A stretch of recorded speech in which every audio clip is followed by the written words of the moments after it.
Assalamu alaikum everyone. Hope you guys are well. Welcome back to Knowledge Fiesta. I am Asim, your physics mentor. And today we have an exciting video lined up for you. We will be diving into physics paper scheme for 2024 to give you a clear understanding of what to expect in the upcoming board exams of class 11.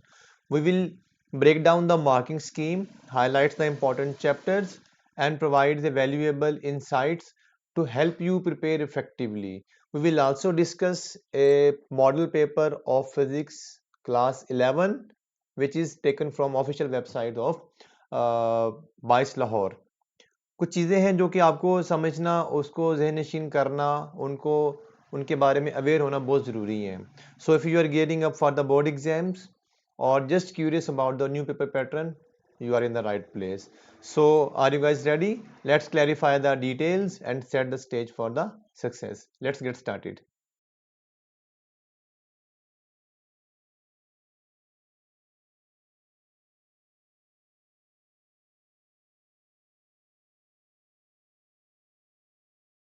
Ji students, जैसा कि आपको मैंने बताया कि paper में कुछ चीज़ें हैं जो कि आपको उससे इन चीज़ों से अवेयर होना बहुत ज़रूरी है. सो ये आपको राइट साइड पे लिखा नज़र आ रहा होगा. ये पूरा पेपर स्कीम है 2024 की, और ये पेपर स्कीम जो बोर्ड के जो न्यू एसएलओज हैं उसके अकॉर्डिंग डिज़ाइन की गई है. देखें स्टूडेंट्स, जो पुराने पेपर थे, जो यानी जो प्रीवियस ईयर्स में जो क्वेश्चन आते थे या जो आइंदा आएंगे या आने वाले पेपर्स में जो डिफरेंस होगा वो आपको मैं शेयर करूंगा. आपने वीडियो को एंड तक लाजमी देखना है ताकि कोई भी बात आप मिस ना करें. स्टूडेंट्स, आप देख सकते हैं कि न्यू पेपर स्कीम के मुताबिक आपका 2024 या इससे ऑनवर्ड जो भी एग्जाम होगा उसमें नॉलेज बेस्ड 30% पेपर होगा. अब यहाँ पे नॉलेज बेस्ड 30, ये नॉलेज बेस्ड क्वेश्चन किस तरह के होते हैं? नॉलेज बेस्ड क्वेश्चन का मतलब है कि आपने कुछ डेफिनेशंस याद करनी है, कुछ फार्मूलाज याद करने हैं, कुछ डेरिवेशंस याद करनी है. इस तरह की चीज़ें जो हैं वो नॉलेज बेस्ड में आ जाती हैं. फिर आपका अंडरस्टैंडिंग बेस्ड 50% होगा. अंडरस्टैंडिंग बेस्ड मीन थोड़ा कॉन्सेप्चुअल क्वेश्चन होगा. और क्वेश्चन जब हम कहते हैं ना कॉन्सेप्चुअल क्वेश्चन, तो स्टूडेंट थोड़ा सा एक दफ़ा वो हो जाते हैं, परेशान हो जाते हैं कि सर पता नहीं कोई आउट ऑफ सिलेबस हमें क्वेश्चन पूछा जाएगा. तो ऐसी हरगिज़ बात नहीं है. क्वेश्चन टॉपिक के अंदर से ही या बुक के अंदर से ही पूछा जाएगा, लेकिन जैसा कि आप जानते हैं कि चैप्टर के एंड पे कुछ एक्सरसाइज में क्वेश्चंस दिए होते हैं. वो क्वेश्चंस तो हमें आंसर पता होते हैं, यानी हमने याद किए होते हैं कि क्वेश्चन उसका ये आंसर है. लेकिन कुछ क्वेश्चंस ऐसे होते हैं जो टॉपिक के अंदर से निकाले जा सकते हैं. क्योंकि वो हमने वो पूरा टॉपिक याद किया होता है, तो उस टॉपिक में से कहीं से भी क्वेश्चन निकाल के दे सकता है वो आपको. तो स्टूडेंट्स के लिए वो क्वेश्चन देखने को अनसीन लग रहा होता है, लेकिन उसने पढ़ा होता है, उसने टॉपिक में अंडरस्टैंड किया होता है. सो अगर आपको टॉपिक अंडरस्टैंडिंग होगी और अगर आपने पूरा टॉपिक को अच्छे से प्रिपेयर किया होगा, तो आप आसानी से वो 50% पोर्शन भी अटेम्प्ट कर लेंगे. And that the last 20% portion जो आपका स्टूडेंट्स होगा वो एप्लीकेशन बेस्ड होगा. एप्लीकेशन बेस्ड का मतलब है कि न्यूमेरिकल टाइप होगा, कोई फार्मूला उसको यूज करना है. मैं छोटी सी एग्जांपल दे देता हूँ. जैसे फर्ज कर लें, आपने एक पेंडुलम का फार्मूला पढ़ा टाइम पीरियड का, T is equals to 2 pi under root L upon G. अभी मैं राइटिंग बोर्ड पे नहीं हूँ, मैं सिंपली आपसे जुबानी शेयर कर रहा हूँ, सारी चीज़ें ऑरली बोल रहा हूँ आपके साथ. T is equals to 2 pi under root L over G. तो स्टूडेंट्स, इस फार्मूले को इस्तेमाल कैसे किया जा सकता है? यानी इस फार्मूले से आपको कोई वैल्यू गिवन होगी और आपको उसमें से कुछ कैलकुलेट करने को कहा जाएगा. फॉर एग्जांपल, आपको टाइम पीरियड गिवन होगा, आपको पेंडुलम की लेंथ गिवन होगी और आपको जी की वैल्यू कैलकुलेट करने को कहा जाएगा. तो ये एप्लीकेशन बेस्ड आ जाएगा. तो ये है आपका टोटल 100% पेपर. अब इसमें जो डिवीजन है एमसीक्यूज की, शॉर्ट क्वेश्चंस की और लॉन्ग क्वेश्चंस की, आई वो भी आपकी स्क्रीन के ऊपर नजर आ रहे होंगे आपको. स्टूडेंट्स, आपके लेफ्ट साइड पे देखें, सबसे पहला क्वेश्चन में एमसीक्यूज की डिस्ट्रीब्यूशन गिवन है. There are total 11 chapters in your first year physics book.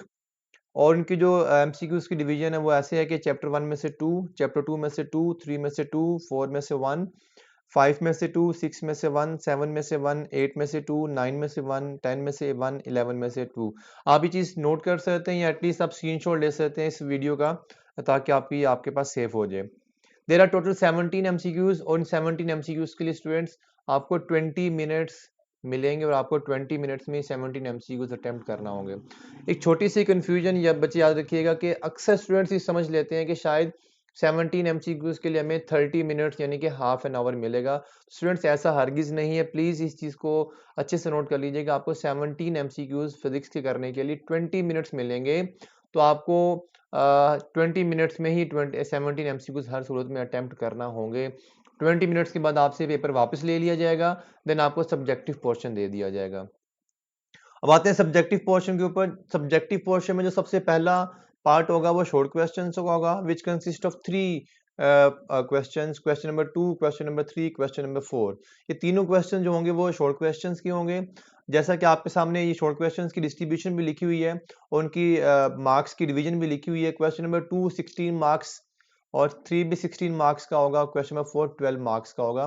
Total short question मिलाकर 44 मार्क्स का ये पोर्शन बनता है, यानी कि ऑलमोस्ट 50% ऑफ द पेपर जब वो आपका जो है वो शॉर्ट क्वेश्चंस पर कंसिस्ट होगा।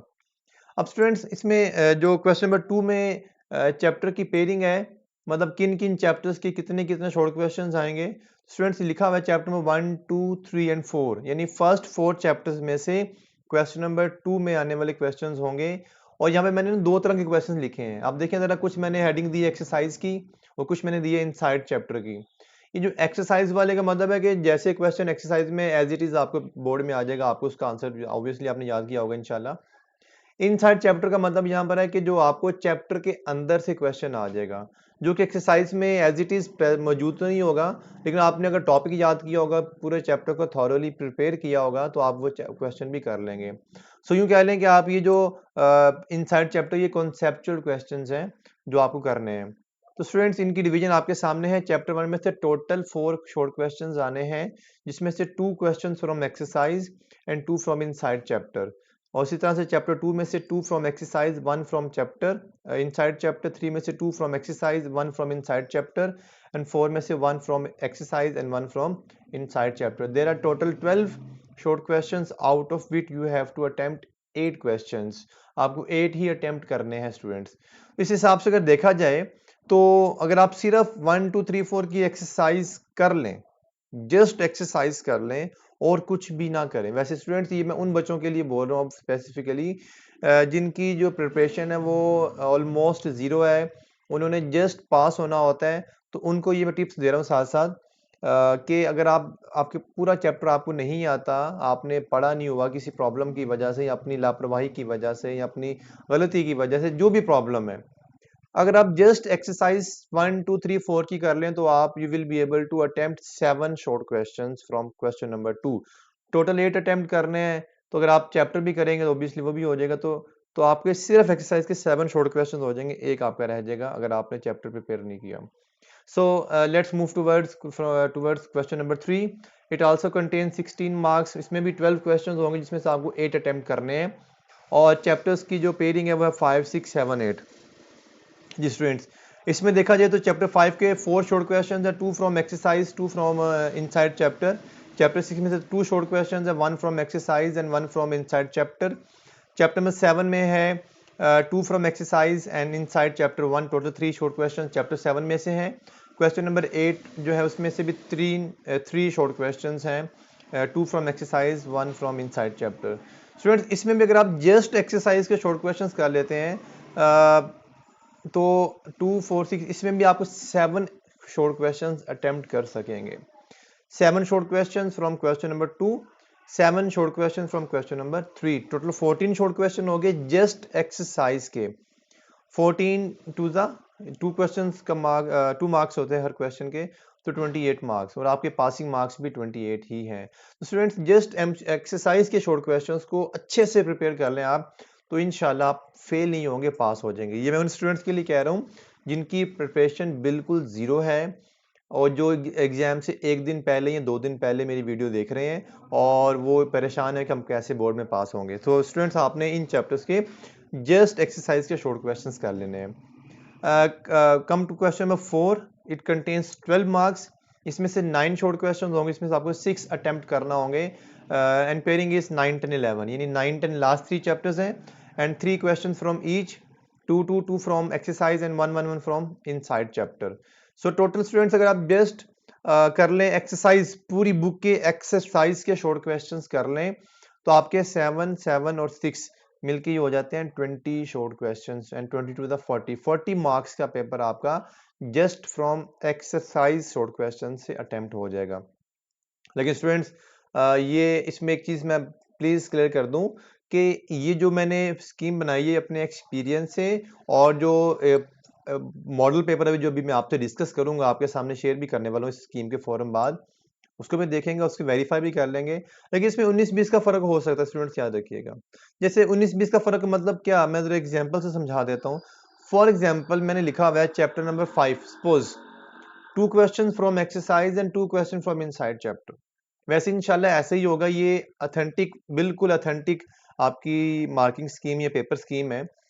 लेकिन इसमें 19-20 का फर्क हो सकता है इन दैट सेंस कि जैसे मैं बता रहा था आपको, चैप्टर 5 में से 2 from exercise and 2 from inside chapter है, तो may be 3 from exercise and 1 from inside chapter हो जाए, and 1 from chapter exercise and 3 from inside chapter हो जाए। लेकिन इसके चांसेस ना होने के बराबर हैं, इसलिए इंशाल्लाह ये स्कीम फॉलो होगी, लेकिन फिर भी हमें हर चीज के लिए तैयार रहना चाहिए। सो let's come to the last portion of the paper, which consists of 5 long questions, out of which you have to attempt 3 long questions with AB part. Each long question consists of A and B part. A part is theoretical, which consists of 5 marks, and B part is numerical, which is of 3 marks. तो आपको पूरे long को attempt करना होगा ए और B part, तो आपको 8 number का क्वेश्चन हो जाएगा आपका।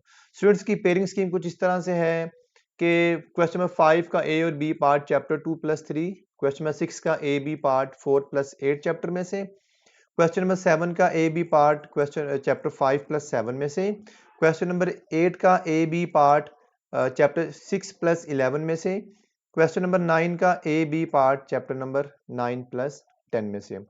स्टूडेंट्स ये जो पेयरिंग स्कीम है ये कंफर्म है, मतलब क्वेश्चन नंबर 5 जो है उसका पेयर बनेगा 2+3 से। स्टूडेंट्स अक्सर ये पूछते हैं मुझसे कि सर जैसे लिखा हुआ है पहले 2 लिखा हुआ है 3 बाद में लिखा हुआ है, तो क्या ए पार्ट 2 में से आएगा और बी पार्ट 3 में से ही आएगा, यानी कि थ्योरेटिकल पार्ट 2 का होगा और न्यूमेरिकल पार्ट 3 का होगा, क्या ये श्योर है? तो स्टूडेंट्स ये श्योर नहीं है।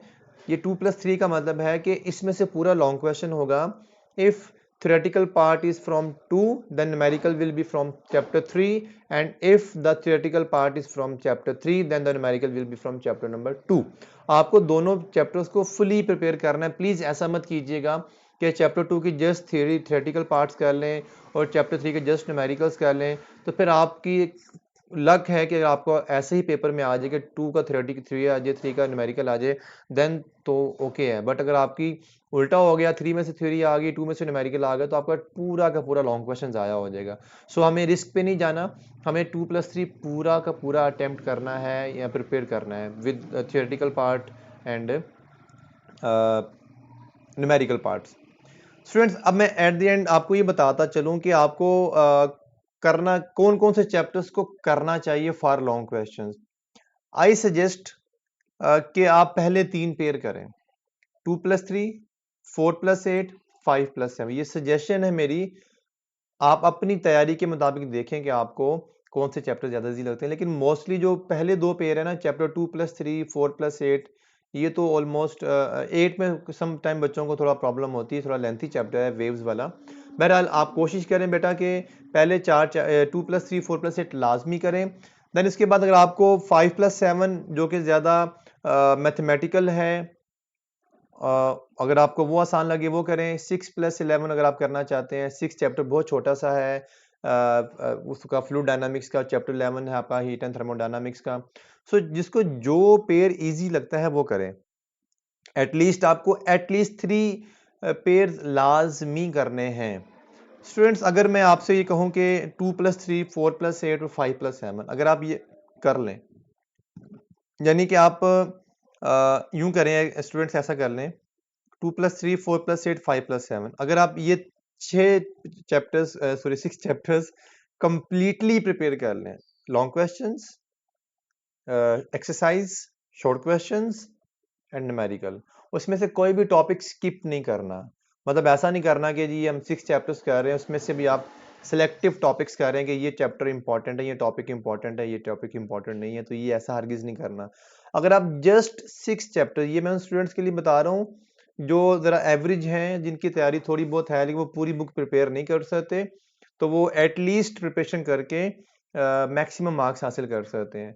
तो मैं बता रहा हूँ ये 6 चैप्टर्स अगर आप कर लें तो आपके तीनों लॉन्ग क्वेश्चंस कंप्लीट हो जाएंगे और आपके जो शॉर्ट क्वेश्चंस हो जाएंगे। स्टूडेंट अल्लाह आपका भला करे। 2 4 फर्स्ट 4 चैप्टर में से 8 आपके तो हो जाएंगे। आपने किया 2 3 4 8 भी कर लिया है, 8 में से भी 2 हो जाएंगे, 5 7 भी कर लिया है। अच्छा, आपके ऑलमोस्ट जो है ना वो 14 शॉर्ट क्वेश्चंस हो जाएंगे, सॉरी 16, 8 क्वेश्चन नंबर 2 के, 8 क्वेश्चन नंबर 3 के। और जो चैप्टर नंबर 9 10 11 अगर आपने बिल्कुल भी प्रिपेयर नहीं किया होगा तो फिर ऑब्वियसली वो आप पोर्शन नहीं कर सकेंगे। बहरहाल आप ये 6 चैप्टर्स प्रिपेयर करके 16 शॉर्ट क्वेश्चंस एंड 3 पूरे के पूरे लॉन्ग क्वेश्चंस अटेम्प्ट कर सकते हैं। अब स्टूडेंट्स आपको मैं कैलकुलेशन करके बताता हूँ। देखें, आपको इसको स्क्रीन पे नजर आ रहा होगा, ये मोबाइल मेरा, आपको मैं यहाँ पे दिखा सकता हूँ, ये देखें जरा। अगर शॉर्ट क्वेश्चन देखा जाए तो शॉर्ट क्वेश्चन के कितने नंबर हो गए? 16 शॉर्ट क्वेश्चन मीन 32, ऐसा ही है, ये 32 आ गया, प्लस 3 लॉन्ग क्वेश्चन आपने कंप्लीट कर लिए, 3 लॉन्ग क्वेश्चन मीन 8 थी 24, प्लस 24 कर दिया, ये आपके 56 मार्क्स आ गए। एंड स्टूडेंट्स एमसीक्यूज नॉर्मली जो एवरेज स्टूडेंट्स होता है वो तो एमसीक्यूज की प्रिपरेशन करते नहीं है। मैंने अक्सर ये अपने टीचिंग कैरियर में देखा कि स्टूडेंट्स एमसीक्यूज को सिर्फ वही स्टूडेंट्स प्रिपेयर करते हैं जो अबव एवरेज होते हैं, जो बहुत क्यूरियस होते हैं अपनी प्रिपरेशन को लेकर। जो एवरेज होते हैं वो नॉर्मली बस तुक्के पर चल रहे होते हैं कि एमसीक्यूज आ जाएंगे, तुक्का लगा लेंगे एंड ऑल, दैट्स ऑल। बहरहाल अगर मैं तुक्के लगा भी दूं, अगर आपको एज्यूम कर लूं कि आप एक एवरेज स्टूडेंट की तरह हैं और आपके 10 तुक्के लग गए सपोज करें जी, तो प्लस 10 मार्क्स मैं ये भी ऐड कर रहा हूँ, 10 मार्क्स मैंने ये भी ऐड कर दिए। स्टूडेंट 66 मार्क्स हैं from 6 chapters. There are total 11 chapters और out of which if you have prepared 6 complete chapters you will be able to get 66 marks easily. But I prefer कि आप सारी प्रिपरेशन करें, बट आपके पास अगर टाइम नहीं है और आप सिर्फ बोर्ड से 1-2 दिन पहले मेरी वीडियो देख रहे हैं, सो स्टूडेंट्स फिर आप पहली ऑप्शन मैंने क्या बताई, जस्ट एक्सरसाइज के short questions to get pass. 44 marks वो हो जाएंगे, बाकी एमसीक्यूज के तुक्के लगेंगे, आपके जितने लग जाए, 1 2 लग जाए, 5 लग जाए, 10 लग जाए, it is your luck. Second option है कि आप 6 चैप्टर्स कंप्लीट प्रिपेयर कर लें। ये हैं वो स्टूडेंट्स जो सिर्फ पास होना चाहते हैं, फिर उसके बाद जो अब एवरेज मार्क्स यानी कि 50% से ज़्यादा मार्क्स लेना चाहते हैं। थर्ड कैटेगरी है कि फिर आपने स्मार्ट वर्किंग करनी है, मतलब अबव एवरेज आ जाते हैं, फिर आपको देखना है कि आपको शॉर्ट क्वेश्चंस पूरी बुक के करने हैं और लॉन्ग क्वेश्चन के लिए सिर्फ 6 चैप्टर्स करने हैं ताकि आपकी पूरा पेपर अटेम्प्ट हो जाए। और एट द एंड जो टॉपर स्टूडेंट्स होंगे वो तो ऑब्वियसली सारा कुछ करेंगे, तो उनको सारा कुछ करना है। तो ये था आपका पेपर स्कीम, मार्क्स डिवीजन और इंपॉर्टेंट चैप्टर्स। अब हम देखेंगे, जैसा कि मैंने शुरू में बताया कि हम एक मॉडल पेपर भी डिस्कस करेंगे, तो ये सारी चीज़ें मैंने दिखाई हैं आपको। अब इसको हम एविडेंस के साथ बात करेंगे। देखें, ये एक मॉडल पेपर है जो कि हमने ऑफिशियल वेबसाइट से लिया है, बाइस लाहौर से। आप इसके कंटेंट देखें, अभी मैं सारा तो नहीं आपको नज़र आ रहा है, सारा तो नहीं रीड कर सकता। एमसीक्यूज आप देख सकते हैं स्टूडेंट्स। एक चीज़ बड़ी इंपॉर्टेंट नोट करने वाली यहाँ पर कि इससे पहले प्रीवियस ईयर्स में 2024 से पहले की बात हो रही है, डायग्राम बेस्ड एमसीक्यूज पेपर में कभी देखने को नहीं मिले क्लास 11 में। लेकिन इस दफा जो मॉडल पेपर आप दिया उसमें देखें, question number 3, question number 5 and question number 11 ये डायग्राम बेस्ड एमसीक्यूज हैं। स्टूडेंट्स ये चीज बड़ी इंपॉर्टेंट नोट करने वाली है कि आपको डायग्राम बेस्ड एमसीक्यूज भी पूछे जा सकते हैं बोर्ड में। और डायग्राम बेस्ड एमसीक्यूज का मतलब है कि अंडरस्टैंडिंग बेस्ड, कॉन्सेप्चुअल बेस्ड, ठीक है, ये कॉन्सेप्ट्स हैं आपके, और एप्लीकेशन बेस्ड इस कैटेगरी में आ जाते हैं। ये नॉलेज बेस्ड में नहीं आता, ये अंडरस्टैंडिंग एंड एप्लीकेशन बेस्ड में आ जाते हैं। सो ये डायग्राम वाले एमसीक्यूज की भी आपने प्रैक्टिस करनी है, जो आप अपने टीचर से कंसल्ट करें। आपके जो टीचर हैं माशाल्लाह बहुत एक्सपीरियंस है, ऑब्वियसली आप जिनसे पढ़ रहे हैं वो बहुत अच्छे टीचर होंगे। और अगर आप अपने टीचर को बहुत पसंद करते हैं तो आप उनका नाम मुझे कमेंट करें इंशाल्लाह। अच्छा, देखते हैं जी, सब्जेक्टिव पोर्शन के ऊपर आ जाते हैं जी। स्टूडेंट्स आप देखें जरा, क्वेश्चन नंबर 2 में अटेम्प्ट एनी 8 पार्ट्स लिखा हुआ है, और आप देख सकते हैं जो फर्स्ट 2 शॉर्ट क्वेश्चंस हैं that are from exercise chapter number 1। तो मैंने ऐसे ही बोला कि 2 क्वेश्चन एक्सरसाइज के आएंगे चैप्टर 1 के। अच्छा, फिर 3 और 4 में देखें तो 3 वाला तो टोटली चैप्टर के अंदर से दिया है उसने। जैसे क्वेश्चन है, analyse precision and accuracy briefly with one example. This is what we have win call understanding based. अभी क्वेश्चन अंडरस्टैंडिंग बेस्ड है। क्वेश्चन नंबर 4 जो है वो है तो एक्सरसाइज का, लेकिन उसने वर्ड्स चेंज कर दिए हैं। क्वेश्चन क्या है कि how you are going to prove the homogeneity. देखिए क्वेश्चन वही है, v is equal to F lambda. Exercise में कैसे क्वेश्चन है, v is equal to F lambda question है, फॉर्मूला एक, और f is equal to v over lambda, sorry f is equal to lambda over v है। कहता दोनों में से बताइए कौन सी इक्वेशन करेक्ट है, ऐसे ही है। लेकिन यहाँ पे उसने क्वेश्चन की स्टेटमेंट बदल दी है, उसने कहा कि v is equal to F lambda की होमोजेनिटी चेक करें। तो again it is called understanding based question या एप्लीकेशन बेस्ड क्वेश्चन। तो स्टूडेंट्स ये देखें, दो short question from exercise two from chapter inside. तो वही जो पेपर्स की मैंने बताई वो मॉडल पेपर पे बिल्कुल फिट बैठ रही है। 5 और 6 देखें, चैप्टर 2 के एक्सरसाइज में से हैं। 7 और 8 जो है वो 7 वाला जो है वो चैप्टर के अंदर से है। टोटल 3 शॉर्ट क्वेश्चन है, जैसे कि मैंने बताया, एक फ्रॉम एक्सरसाइज चैप्टर आएगा। आगे आते हैं जी, 8 वाला क्वेश्चन चैप्टर नंबर 3 में से है फ्रॉम इनसाइड चैप्टर, और 9 10 जो है वो दोनों एक्सरसाइज के, और मैंने ऐसा ही आपको पेपर स्कीम में भी बताया अभी। और लास्ट पे 11 और 12 जो है 1 फ्रॉम एक्सरसाइज है 11 वाला, और 12 वाला फ्रॉम चैप्टर इनसाइड है। इसी तरह से बेटा क्वेश्चन नंबर 3 आप खुद ही देख लें अब, क्योंकि वीडियो बहुत लंबी हो जाएगी और आपके लिए देखना जारी बात है प्रॉब्लम होगा। सो अब मैंने एक example they the question number 2 की, 3 और 4 आप स्क्रीनशॉट ले लें इसका बेशक, या 22 फ्लोर की वेबसाइट से जाके इसको डाउनलोड कर लें पेपर को। Now this is last portion of the paper, that is section 2 long question. Students आप एक चीज नोट करें, वैसे इससे पहले बोर्ड में न्यूमेरिकल बेस्ड डायग्राम, जो diagram based, sorry numerical based कह रहा हूँ, डायग्राम बेस्ड न्यूमेरिकल्स बहुत कम देखने को मिलते हैं। कभी शायद काफ़ी अरसे से 5-10 साल से मुझे नहीं याद पड़ता कि मैंने कभी देखा हो कि डायग्राम बेस्ड एमसीक्यू न्यूमेरिकल आया हो, लेकिन मॉडल पेपर में डायग्राम बेस्ड एमसीक्यूज आया हुआ, और ये एग्जांपल है चैप्टर नंबर 2 की। स्टूडेंट्स आपने एक चीज़ नोट की है जो बड़ी इंपॉर्टेंट है, जैसे कि आपने जब 10th क्लास एग्जाम दिया था, मुझे याद है आपके 10th क्लास के एग्जाम में प्रिज्म वाला लॉन्ग क्वेश्चन आया था, इसमें डायग्राम बनानी थी। तो क्या आपको लग नहीं रहा कि ये आपका जो अभी न्यू मॉडल पेपर है जो कि बोर्ड ने अपने पेज पे अपलोड किया है, ये उसी से मिलता जुलता नहीं कि diagram based MCQs, diagram based numericals, diagram based questions. आप शॉर्ट क्वेश्चन में देखेंगे ना, उसमें बहुत सारे क्वेश्चंस में डायग्राम बेस्ड है, उसने खुद कहा डायग्राम बनाए। मैं मिसाल देता हूँ, अगर देखें आप स्टूडेंट्स क्वेश्चन, ये शॉर्ट क्वेश्चन के ऊपर आ जाता हूं मैं। क्वेश्चन नंबर 7 देखें जरा, draw a diagram and a valid reason of concurrent force system. फिर उसने कहा ना ड्रॉ ए डायग्राम, तो कनकरेंट फोर्सेस क्या होती हैं, जो एक ही पॉइंट से पास आउट करती हैं, ठीक है। The forces which passes through the same point are called concurrent forces. तो स्टूडेंट्स ये डायग्राम बनानी है उसकी। अभी मेरे पास बोर्ड नहीं है, मैं इसलिए बोर्ड पे तो नहीं मैं आपको करके दिखा रहा, अभी जुबानी बता रहा हूँ सारी चीज़ें। खैर लॉन्ग क्वेश्चन के ऊपर आ जाए, देखें जी, चैप्टर नंबर 2 का लॉन्ग क्वेश्चन है। चैप्टर 3 का, सॉरी 3 का ए पार्ट है प्रोजेक्टाइल मोशन वाला, और बी पार्ट 2 का है। जैसा कि मैंने कंफर्म किया अभी कि आपने ये प्लीज नहीं सोचना कि 3 का ही ए पार्ट होगा या बी पार्ट होगा, 2 का या बी पार्ट, कंफर्म नहीं है, ये उल्टा भी हो सकता है इसमें से। क्वेश्चन नंबर 6 ए पार्ट जो है वो 8 चैप्टर का है, बी पार्ट 4 का है, 7 ए पार्ट 5 का है, बी पार्ट 7 का है। 8 चैप्टर क्वेश्चन नंबर 8 ए पार्ट 11 का है, बी पार्ट 6 का है, और चैप्टर क्वेश्चन नंबर 9 ए पार्ट 9 चैप्टर का है, बी पार्ट 10 चैप्टर का है। तो स्टूडेंट्स ये था आपकी आज की paper scheme. So at the last drop any question or topic you would like to see to cover in the upcoming videos in the comment box, ठीक है। So hit the like button and subscribe our YouTube channel. See you in the next class. Allah Hafiz.